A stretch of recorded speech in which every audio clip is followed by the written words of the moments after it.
रुको तुम दोनों। बेटी गौरी, तू कहाँ जा रही है? और तुम बहुत परेशान लग रहे हो। कौन बोल रहा है? यहाँ तो कोई दिखाई नहीं दे रहा है। फिर कौन है? गौरी, लगता है ये कोई भूतिया जगह है। चलो वापस चलते हैं। गौरी चलो, मैं तुम्हारे साथ चलता हूँ, शायद कोई हमारी मदद कर दे। दोनों एक गांव वाले के पास जाकर कहते हैं,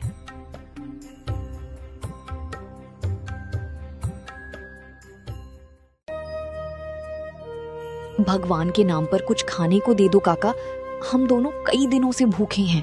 पिताजी नहीं हैं, जिस वजह से हमने कुछ खाया भी नहीं है।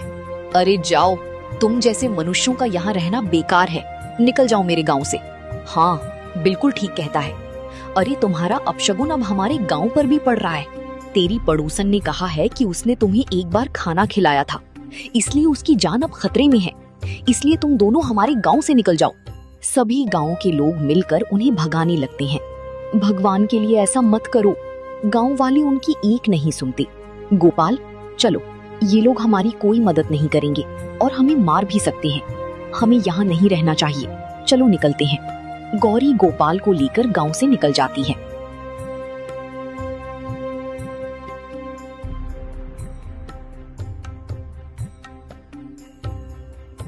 और घनी जंगलों की तरफ चली जाती है।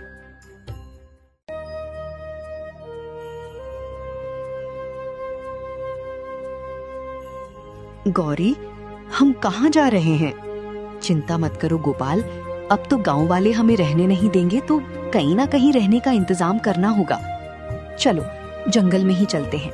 वहाँ तो जिनका गांव में ठिकाना नहीं होता, उनको जंगल में जगह मिल ही जाती है। चलो चलते हैं। दोनों आगे जा ही रहे होते हैं कि अचानक किसी की कराहने की आवाज आती है। गौरी, ये कराहने की आवाज किसकी है? लगता है कोई मुसीबत में है, हमें उसकी मदद करनी चाहिए। हाँ हाँ, क्यों नहीं, चलो देखते हैं आखिर कौन मुसीबत में है। दोनों आगे बढ़ते हैं और एक साधु को घायल अवस्था में जमीन पर पड़ा देखते हैं। ये कौन है? ये एक साधु है।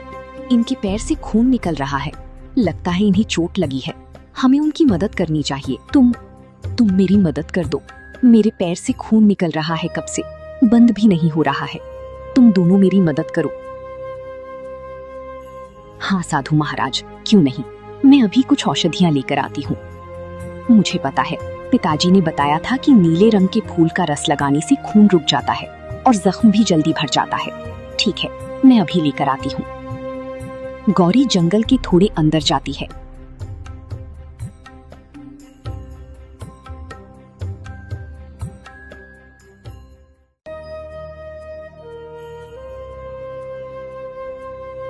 और नीले रंग का फूल लाकर साधु की जख्म पर रख देती है। कुछ देर बाद साधु को कुछ आराम मिलता है।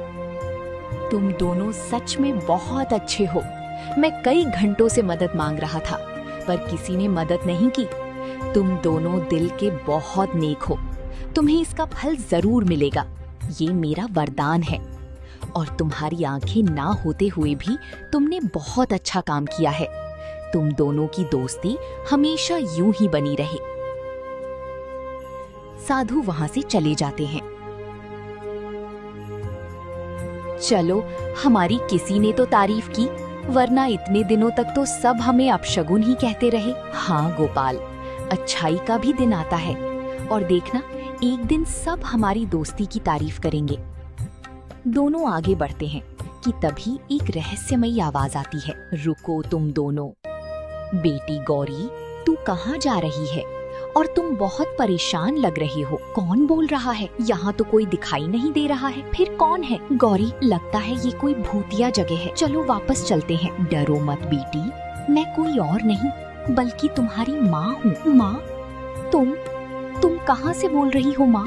हाँ, यहीं पर मेरी मृत्यु हुई थी और मैं तुम्हें एक वरदान सौंपना चाहती हूँ। कुछ याद आया?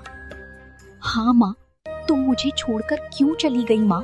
मुझे बहुत याद आती हो तुम, और अब सब लोगों ने हमें गांव से बाहर निकाल दिया है।